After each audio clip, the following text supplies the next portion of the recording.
Okay, so things are crazy right now, and they're going to sort of ramp up.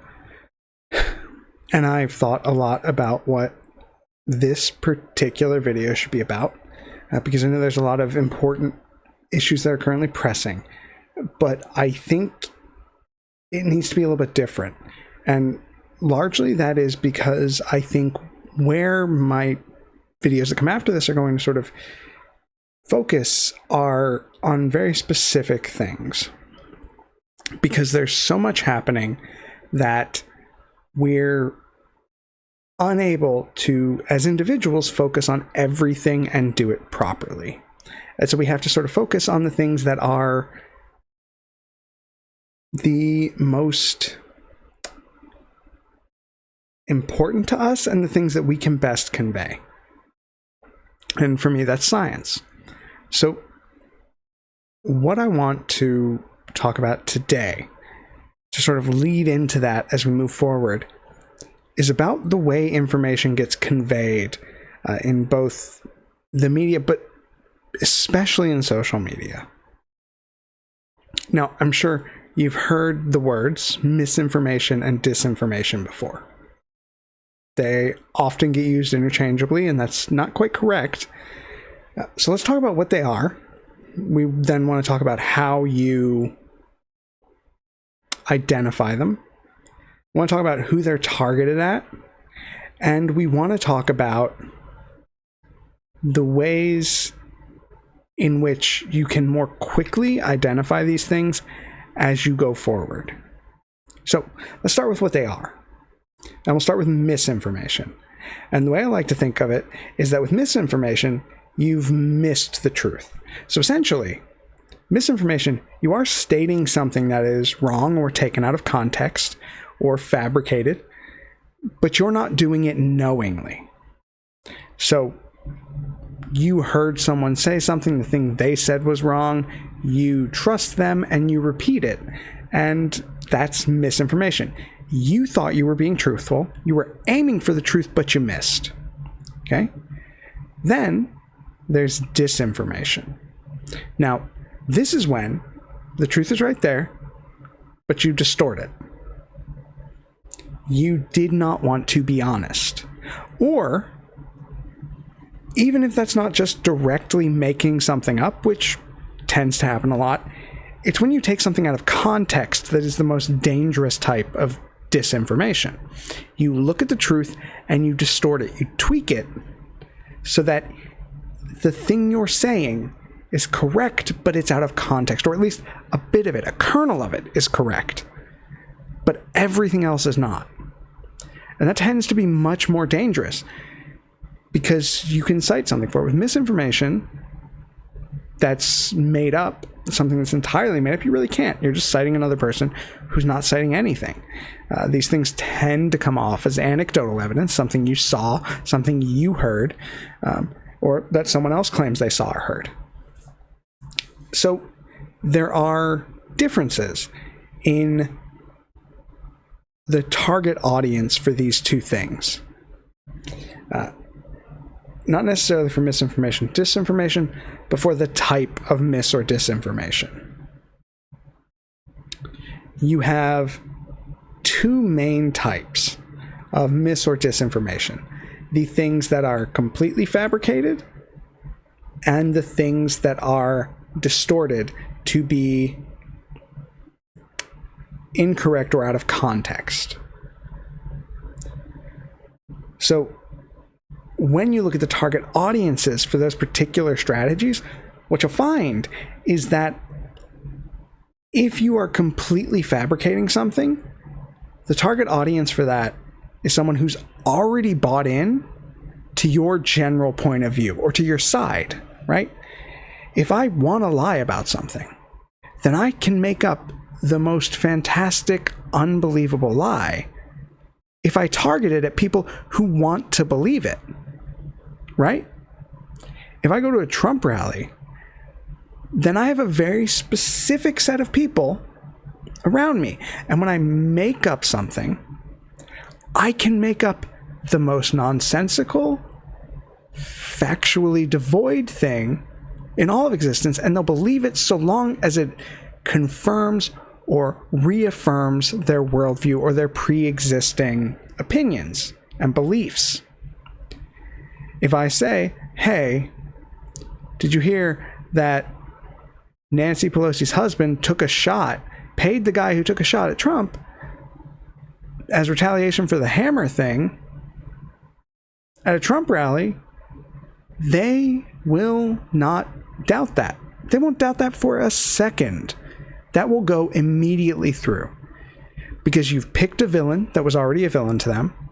You've picked a victim that was already a victim to them. And you've connected them in a way that reaffirms their belief that one side is corrupt. And what this serves to do is it serves to take people who are in your camp, squarely in your camp, and push them deeper in. Right? Because now you've got this alternative set of facts that outside of the in-group, people know is false. But in that group, they believe it to be true. And so it binds them tightly, and it keeps them there. Because what people don't want is to be wrong. People hate being wrong. We all know this instinctively. It sucks to be wrong. We've all been there.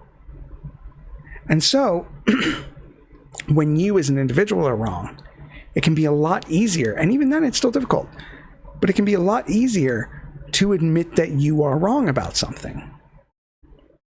But when you and 1,000 other people are wrong, well, no, the world is wrong. You guys are right.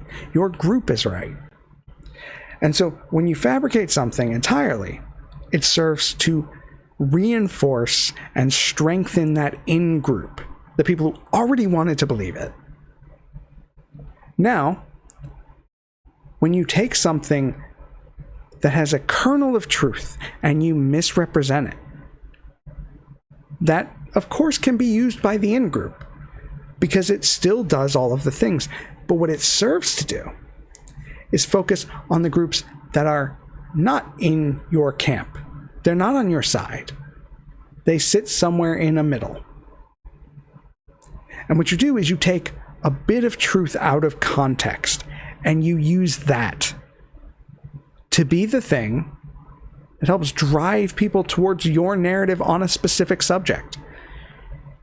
And with the way social media works, when you sort of subscribe to and look at and consume something on one side, the rest of the content, the algorithms sort of push you in that direction.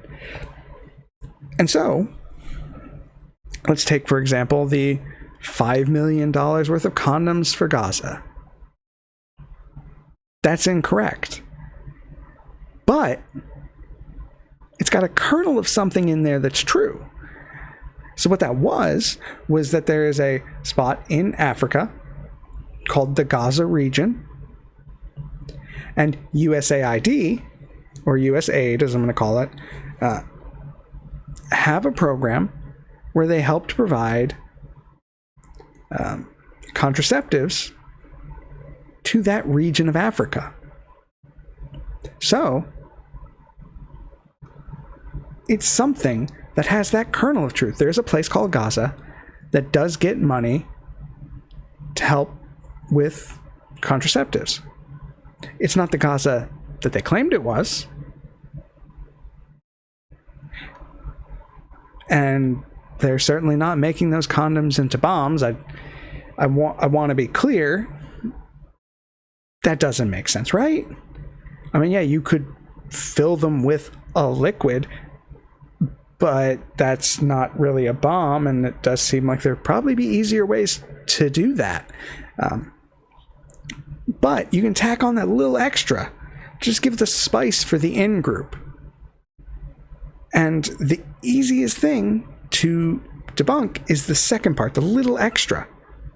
And so what it looks like is that you can only debunk part of it, but the other part must be true. It takes me a lot longer to figure out the truth on this subject than it does for someone to lie about it or to distort it. And where this really comes in, where you really see this sort of distorting a kernel of truth to be something that it's not, is when the right talks about science. Now, to be clear, science is complicated. You expect that. If science wasn't complicated, we wouldn't really be making progress, right? It's all about pushing the boundaries of what we understand and what we know. And because of that, it's complicated. So, it's really easy to look at someone posting mis or disinformation about science that uses a kernel of truth about studies or papers where they intentionally talk about things in a way to make it appear ridiculous. There was a story a while back pushed by Tim Pool about maybe it was Crowder, who could say, could have been Shapiro, you know, one of them. And it was specifically about how rats were being fed alcohol and sprayed with cougar urine. So what it was a study where rats were stressed, and to stress rats, you actually would use something to stress rats ethically, to be clear.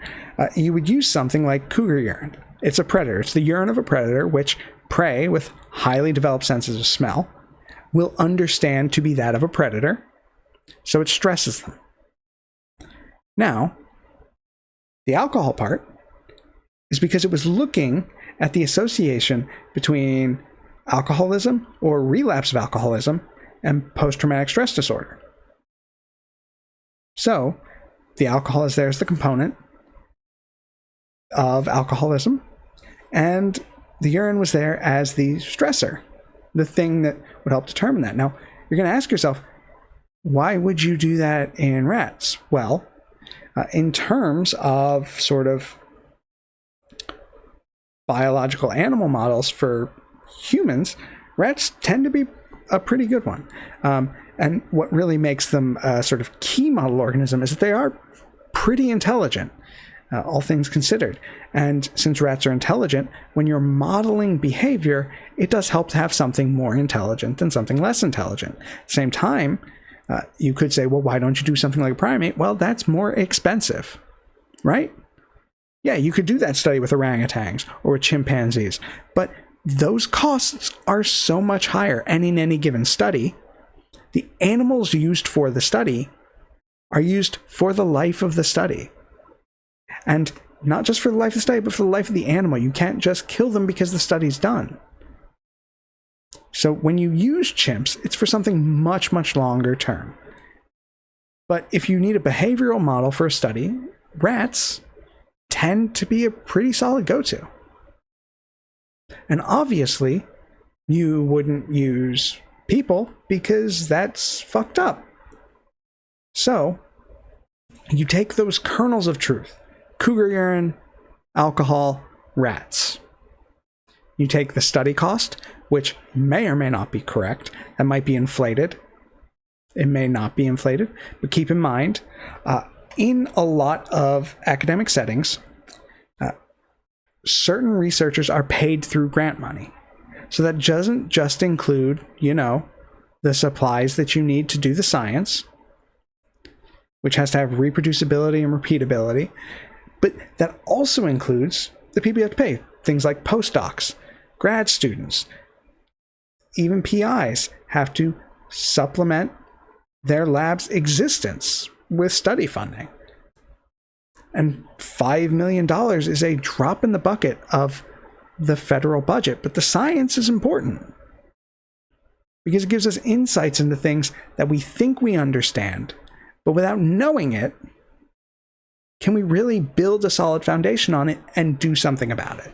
So if you want to figure out how you can stop people who have alcohol problems from relapsing when they get stressed, you have to understand it thoroughly.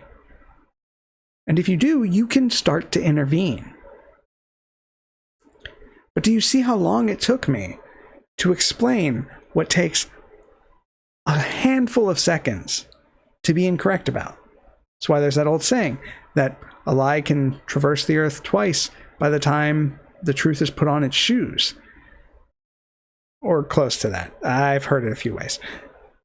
But all that is to say, it's much easier to lie or distort than it is to provide context, just by the nature of what context is. So, as I move forward, there'll be a lot of times that I talk about science. And that's why understanding mis and disinformation and how these things get talked about in social media and by just the media in instances. It's why every week used to be like every week. You would hear multiple times, oh, so-and-so has the cure for cancer, the cure for Alzheimer's, or the cure for Parkinson's. And you would hear this all the time.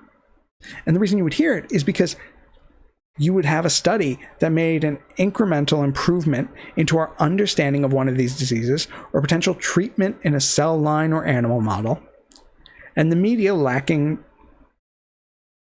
either lacking a true literacy around science or, more likely, wanting to jazz up the headline to drive engagement and thus drive views, which drives profit and is sort of the way those things make profit. It was changed. It was jazzed up to not reflect the thing that it was. And that has had a negative impact on science, right?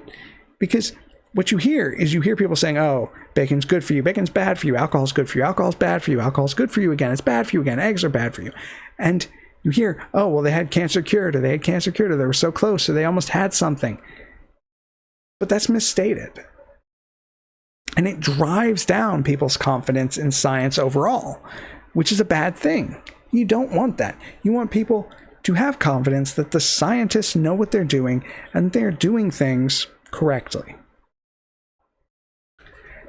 So for me, it's really important as a scientist to make sure that when I move forward, my focus is largely on science and specifically on our sort of health agencies, Health and Human Services, the FDA, the CDC, USDA. All of these things are important. And you're going to hear a lot of things moving forward that are going to be incorrect or lies or distortions. And so as I talk about them, it's going to be important to sort of understand how these things are. It's going to be sort of important to understand how these things are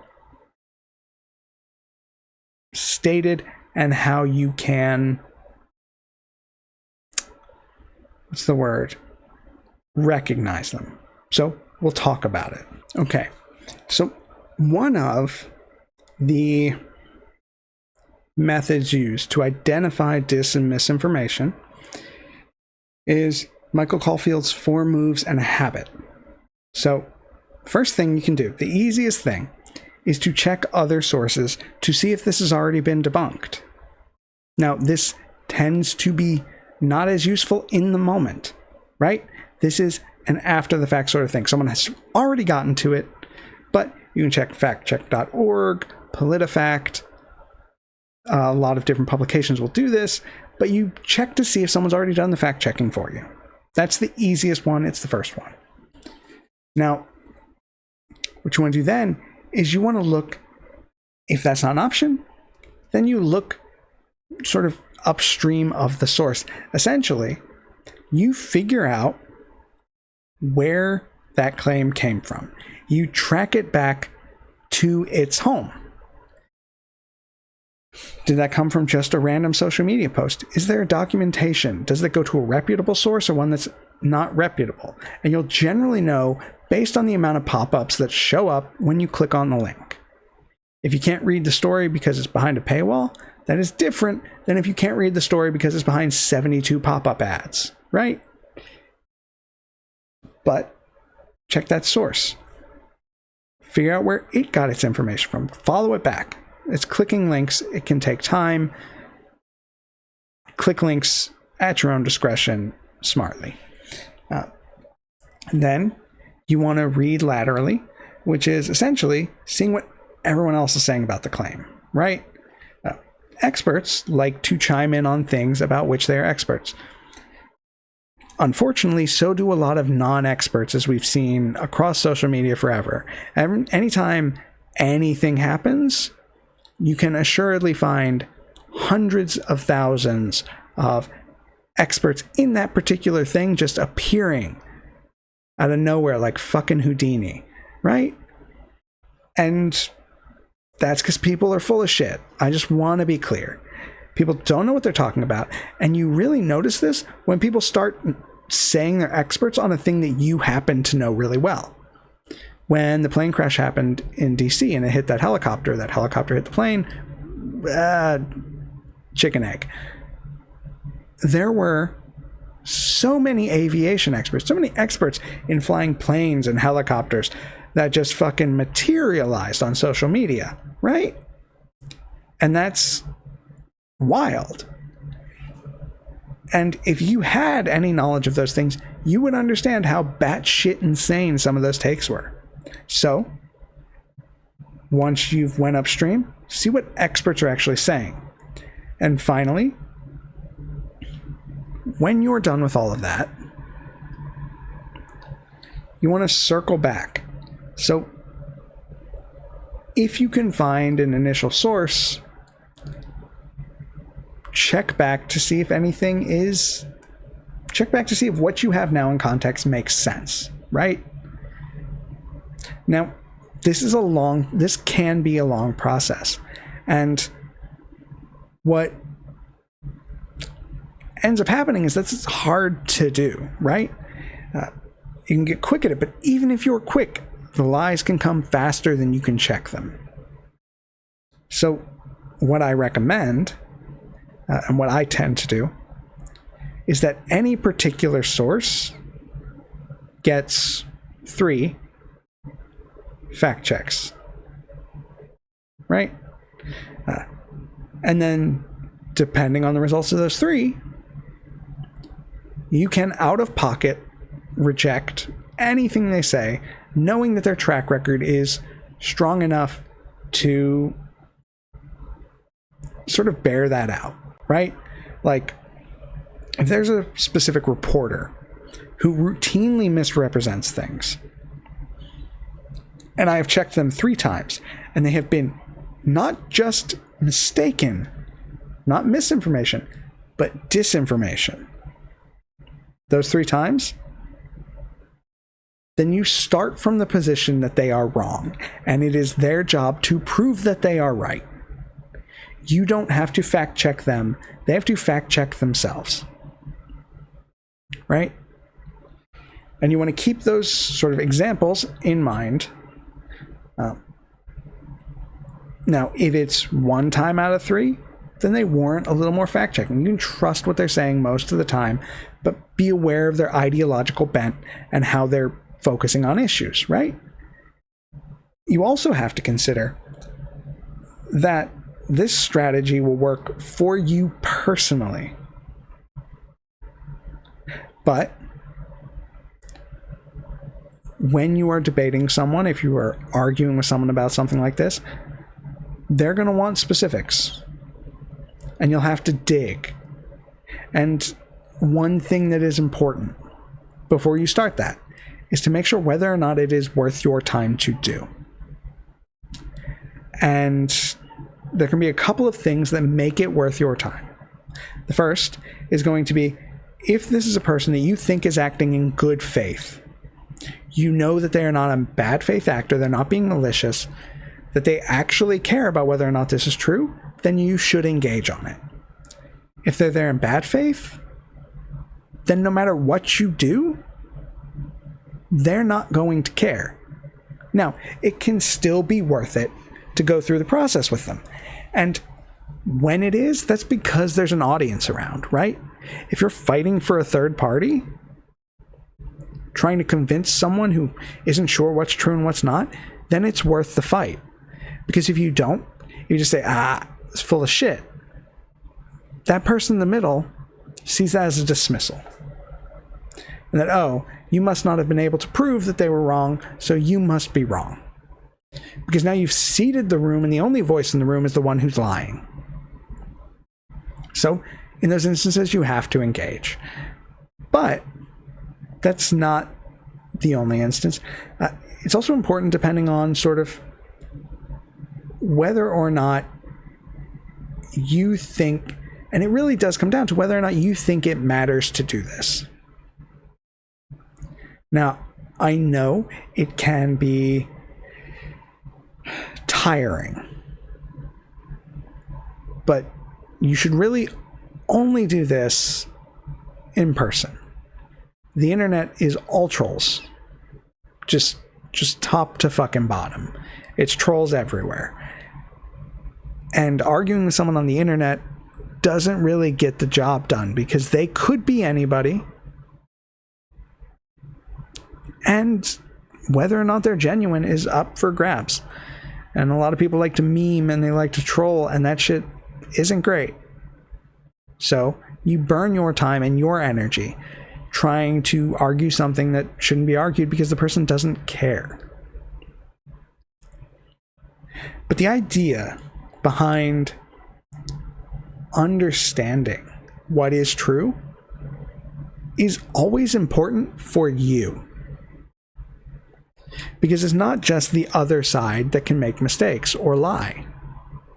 That can occur on both sides. Now, it happens less with people on the left because the facts tend to have a bias towards the things that are on the left. Well, to be clear, the left tends to position itself based on the facts. Not on the feelings, but on the facts. It's the reason that you tend to have to do less of it on the left. Because the left is a side that comes at things from a different perspective.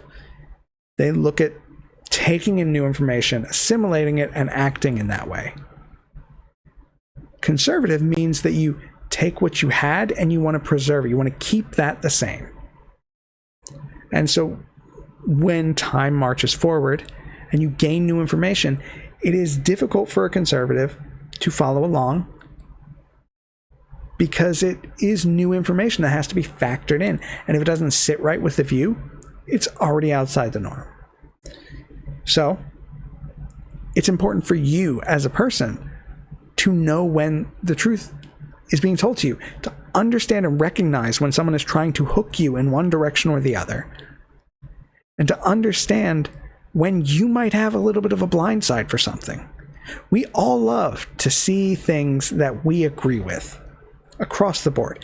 I don't have to tell you how many times I've played a video game, watched a movie, watched a TV show, read a book, and I don't have an opinion on it that is what most other people have. And so what will I watch if I'm watching content about it, if I'm reading someone's review? I prefer the ones I agree with, right? Because that's my experience, and to hear someone else say it is validating. But that bias bleeds into things that are fact-based and not opinion-based, and that is tricky. So it is so important to know your own bias and to be able to recognize when an agenda is being fed to you. So remember, misinformation, it's not intentional. Someone was aiming for the truth and they missed. Disinformation, someone saw the truth and they distorted it to fit the view that they wanted. Now, remember, you also have whether that is a full fabrication or it's something that uses a little bit of truth. And full fabrications work best on an in-group, while something with a little bit of truth works best on people outside the group. Know what you're looking at. Know what you're seeing. Know the truth and understand it. We're in a world where the media and social media increasingly covers for and sane washes things that are not correct, that are not legal, that are not right. And you cannot cede the truth to falsehood because you're overwhelmed by it. I know. It fucking sucks out here. But you have to be ready and able to focus up and to act accordingly. Next week, we're going to dig into a lot of what's happening with the HHS. At that point, who knows if we'll have a new secretary of the HHS, and we're going to have to just dig into it because a lot's happened. But for this week, just remember, the truth matters. Knowing the truth matters. And it is infinitely important that you focus on that and you act accordingly. So, let's get back out there. Take care, everyone.